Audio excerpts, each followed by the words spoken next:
दोस्तों, महान सनातन धर्म में श्राद्ध, तर्पण व पिंडदान की परंपरा प्राचीन काल से चली आ रही है। भगवान श्री राम ने अपने पिता महाराज दशरथ का भी पिंडदान व श्राद्ध किया था।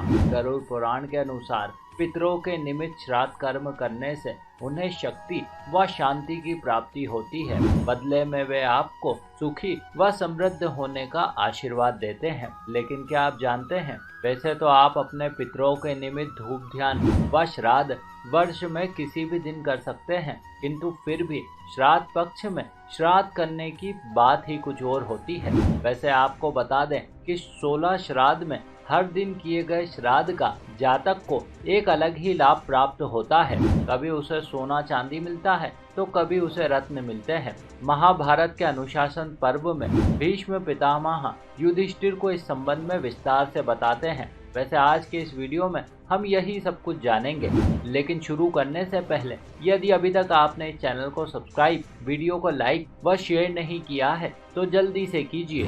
नमस्कार और एक बार फिर स्वागत है आप सभी का आपके अपने वीडियो कलेश यूट्यूब चैनल पर। दोस्तों, शास्त्रगत मान्यताओं के अनुसार पहला श्राद्ध गणेश विसर्जन के अगले दिन यानी कि अनंत चतुर्दशी के अगले दिन अर्थात प्रतिपदा तिथि को किया जाता है। यह श्राद्ध सबसे पहला श्राद्ध होता है। इस दिन वर्ष में पहली बार पितर दोपहर के समय चंद्रलोक से सीधे धरती लोक पर अपने अपने वंशज यानी कि पुत्र, पौत्र इत्यादि सगे संबंधियों के घर आते हैं। इस संबंध में पितामह युधिष्ठिर से कहते हैं, वत्स, जो कोई जातक अपने पितरों का प्रथम श्राद्ध करता है उसे सुलक्षणी पत्नी मिलती है, अर्थात ऐसी पत्नी जिसकी वाणी मधुर होती है। वो जब भी बोलती है तो बड़े ही विनम्र भाव से बोलती है। वो यदि कोई कार्य करती है तो करने से पहले अपने बड़े बुजुर्ग पति व पिता की कुल प्रतिष्ठा का ध्यान रखते हुए बड़ों की आज्ञा लेकर ही करती है। ऐसी स्त्रियां सदैव धर्म का पालन करती है। साथ ही ऐसी पत्नियां शास्त्रगत रीति से गर्भ धारण कर सुंदर व सुयोग्य संतानों को जन्म देती है। इसके बाद द्वितीया तिथि यानी कि दूज के दिन श्राद्ध डाला जाता है। पितामह के अनुसार जो पुत्र दूज के दिन श्राद्ध करता है उसके घर सुयोग्य कन्या का जन्म होता है। ऐसी कन्या साक्षात माता लक्ष्मी का स्वरूप होती है। कहते हैं, जिस घर में यह जन्म लेती है वो घर समस्त प्रकार के सुख, वैभव व संपन्नता से युक्त हो जाता है। इन घरों में साक्षात माता लक्ष्मी वास करने लगती है। यदि पिता या घर के किसी अन्य सदस्य की कुंडली में अकाल मृत्यु का योग बन रहा है तो वो योग इन कन्याओं के प्रभाव से टल जाता है। ऐसी संतानें अपने पिता व पति के कुल का नाम रोशन करती है। इसके बाद तृतीया तिथि यानी कि तीज के दिन भी श्राद्ध डाला जाता है। इस श्राद्ध के फल के संबंध में पितामह कहते हैं कि जो कोई जन इस दिन श्राद्ध करता है उसे घोड़े प्राप्त होते हैं। वैसे दोस्तों, आप में से बहुत से लोग सोच रहे होंगे कि भला आज के समय में यदि हमें घोड़ा या घोड़े का सुख मिल भी जाए तो भला इस सुख का हम करेंगे क्या। उल्टा और परेशान हो जाएंगे, क्योंकि आज के युग में घर में घोड़ा होना हंसी उड़वाने वाली बात हो जाएगी। लेकिन आप चिंता ना करें, ऐसा कुछ नहीं होने वाला।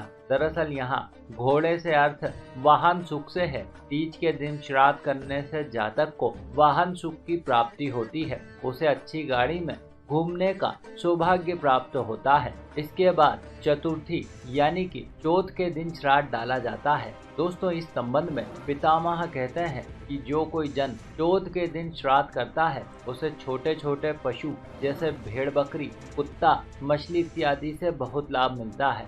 ऐसे व्यक्ति के घर में ये जानवर स्वस्थ रहते हैं। घर में इनके होने से खुशनुमा वातावरण बना रहता है। आज के ज़माने में ज़्यादा कुछ नहीं तो लोग अपने घरों में कुत्ता या मछली या तोता इत्यादि तो पाल ही लेते हैं। इसके बाद पंचमी तिथि के दिन श्राद्ध डाला जाता है। इस संबंध में पितामह कहते हैं कि जो कोई जन पंचमी के दिन श्राद्ध करता है तो उसके घर योग्य व हष्ट पुष्ट संतान का जन्म होता है। ये पुत्र आगे चलकर अपने कुल का नाम रोशन करने वाला होता है। इसके बाद षष्ठी यानी कि छठ के दिन श्राद्ध डाला जाता है। इस श्राद्ध के संबंध में पितामह कहते हैं कि इस श्राद्ध का फल जातक के आकर्षण व तेज में वृद्धि करने वाला होता है। ऐसा आदमी जहाँ जाता है वहाँ के लोगों पर अपनी गहरी छाप छोड़कर आता है। सभी लोग उसकी बात मानते हैं। इसके बाद सप्तमी के दिन श्राद्ध डाला जाता है।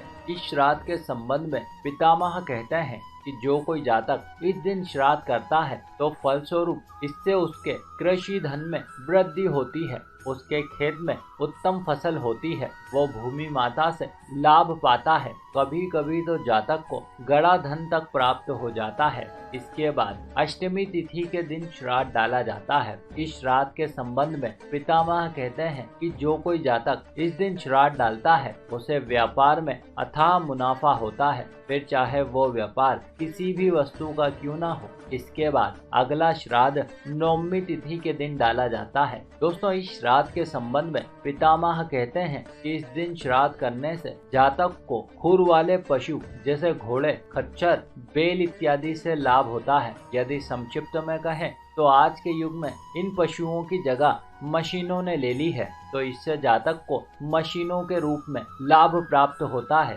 वर्ष भर तक उसके कल कारखानों की मशीनें बहुत ही अच्छी चलती है। इसके बाद अगला श्राद्ध दसवीं तिथि के दिन डाला जाता है। दोस्तों, इस दिन श्राद्ध करने से जातक को गौ माता का आशीर्वाद प्राप्त होता है, जो कि सभी को प्राप्त करना बहुत ही जरूरी है। आपको बता दें कि सनातन धर्म में गाय माता का खूब बखान किया गया है। कहते हैं मरणोपरांत जब प्राणी का सूक्ष्म शरीर यमपुरी की यात्रा करता है तो बीच में बैतरणी नदी पड़ती है। इसे पार करने में प्राणी को बहुत कठिनाई का सामना करना पड़ता है, किंतु ऐसा व्यक्ति जिसने जीते जी सत्कर्म किए हों या गौ माता का आशीष पाया हो, वो गौ माता की सहायता से इस नदी को बड़ी ही सुगमता से पार कर लेता है। इसके बाद अगला श्राद्ध इंदिरा एकादशी यानी कि 11 के दिन डाला जाता है। इस संबंध में पितामह कहते हैं जो कोई जातक इस दिन श्राद्ध करता है उसे जीते जी सुख, समृद्धि व सफलता मिलती है, साथ ही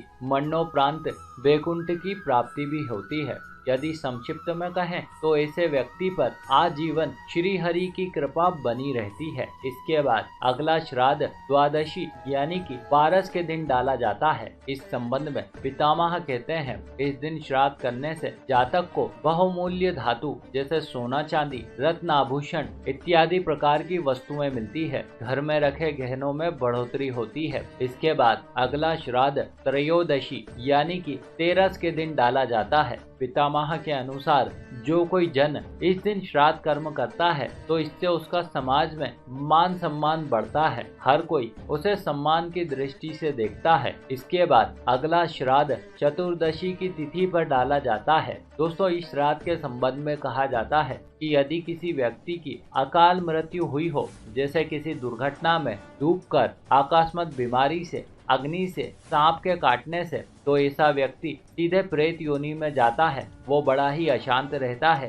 साथ ही वो घर वालों को भी भांति भांति के यत्न करके परेशान करता है। जिन घरों में इनके निमित्त चतुर्दशी के दिन श्राद्ध किया जाता है, फिर चाहे उनकी मृत्यु किसी भी तिथि को क्यों न हुई हो, इससे अकाल मृत्यु मरने वाले को बहुत ही शांति मिलती है। वो घर के लोगों को परेशान नहीं करता। हालांकि इस दिन श्राद्ध करने से जातक को कोई प्रत्यक्ष लाभ नहीं होता, किंतु हाँ, जिसके निमित्त श्राद्ध किया जा रहा है उसे शांति जरूर मिलती है। इसके बाद अंतिम श्राद्ध अमावस्या के दिन डाला जाता है। इस श्राद्ध के संबंध में पितामह कहते हैं कि इस दिन श्राद्ध करने से जातक की समस्त प्रकार की मनोकामनाएं पूर्ण होती है।